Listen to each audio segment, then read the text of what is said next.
Hello friends, आपका स्वागत है हमारे चैनल मनभावन संगीत और ज्ञान गंगा में। हम इसमें चर्चा कर रहे थे कर्म के सिद्धांत के ऊपर। कर्म गति टारे ना ही टरे, इस विषय पर कई सारी वीडियो मैं बना चुका हूं। और लास्ट में, इससे पहले वीडियो में हमने कर्म के आकर्षण के सिद्धांत के ऊपर भी वीडियो बनाया था, ताकि इन सारे सब्जेक्ट को और अच्छी तरह समझा जा सके। तो इस सीरीज़, इस टॉपिक में आज हम बात करेंगे कि मनुष्य के कितने प्रकार के दुख हैं, और उसमें से एक प्रकार के दुख का हम चर्चा करेंगे। तो फ्रेंड्स, मनुष्य केवल 3 प्रकार के दुखों से ही दुखी रहता है। वो है दैविक, दैहिक और भौतिक।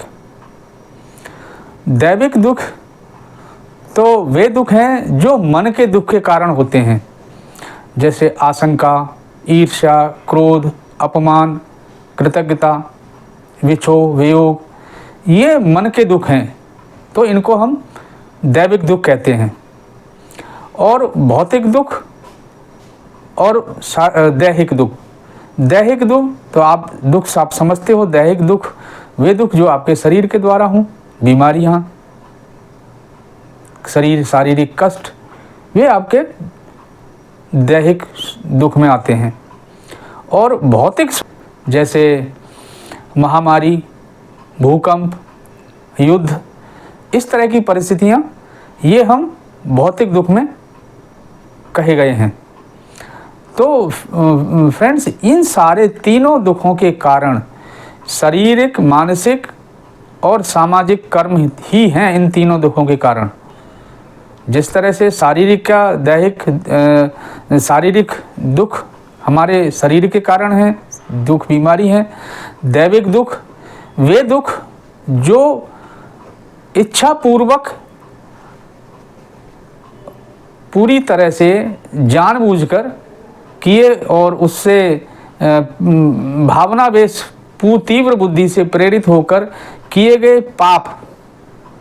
ऐसा नहीं कि जो अचानक हुए, यानी वे पाप जो स्वेच्छा से, तीव्र भाव से, भावनाओं से ग्रसित होकर के किए गए पाप, ये इनके दैविक दुखों के कारण होते हैं।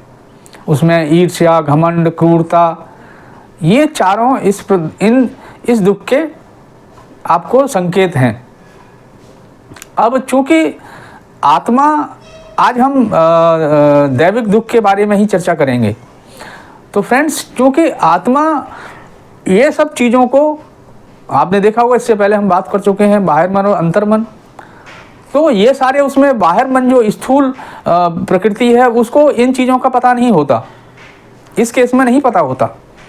लेकिन आत्मा इस टाइप के कर्म, जो दैविक कर्म जो हैं, जो भावावेश होकर, तीव्र इच्छा में होकर के जो पाप किए गए हैं, उनके वजन से आत्मा हमेशा घुटती रहती है। और एक तरीका से ऐसे उदाहरण समझ लीजिए कि जैसे एक धुएं के, उसमें वो आत्मा हमेशा छटपटाती रहती है उस पाप के बोझों को उतारने के लिए। आप ऐसे समझ लीजिए जैसे धुएं के प्रभाव से दीवार काली हो जाती है, उसी प्रकार इस टाइप के कर्म, किए गए कर्मों से आत्मा छटपटाती रहती है और वह मैली हो जाती है। जबकि आप जानते हैं आत्मा एक स्वच्छ रूप है। इन कर्मों से उसी प्रकार अंतः चेतना पर इसका प्रभाव पड़ता रहता है कि तेल में भिगा हुआ कपड़ा गंदा हो जाता है और वह साफ नहीं होता। उसी तरह से आत्मा इस तरह से अपने आप को महसूस करती है, और वह इस भार को हटाने की हमेशा चेष्टा करती रहती है। ठीक उसी प्रकार, जिस प्रकार अगर हम पेट में कुछ गलत खा जाने से हमारा शरीर ये कोशिश करता है कि किस तरह से, चाहे उल्टी के जरिए, चाहे दस्त के जरिए, उस गंदगी को बाहर निकाला जाए, उसी प्रकार आत्मा भी यही प्रयास करती रहती है कि किस तरह से इस बोझ को ऊपर से हटाया जाए।